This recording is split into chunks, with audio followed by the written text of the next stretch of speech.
Big breaking news. প্ৰথমবাৰলৈ Covid ভেকচিনৰ পাৰ্শ্বক্ৰিয়াৰ কথা স্বীকাৰ কৰিলে ভাৰত চৰকাৰে। আনুষ্ঠানিকভাৱে ভেকচিনৰ ছাইড ইফেক্টৰ কথা স্বীকাৰ কৰিছে।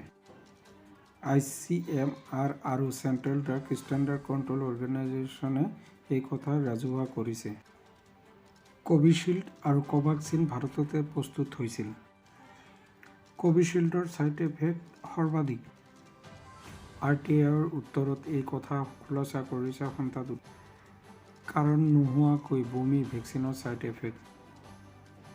পেটৰ বিষ আৰু মূৰৰো বিষ হয়। হাতত, বাহু, কলাফুলত বিষ অনুভৱ, চকুৰ বিষ, দৃষ্টিশক্তি হ্ৰাস পোৱা, ডিঙিৰ বিষ আৰু শৰীৰৰ বিভিন্ন অংগ প্ৰত্যংগ দুৰ্বল অনুভৱ হয়। বুকুৰ বিষৰ লগতে উশাহ চুটি হয়। মানসিক চাপ, অকাৰণত ভাগৰুৱা অনুভৱ আৰু গাৰ বিষো ইয়াৰ কাৰণ। বিজলুৱা অংশত খজুৱতি, ৰঙা দাগ, টোপনিৰ এলাহ, মূৰ ঘূৰণি হয়।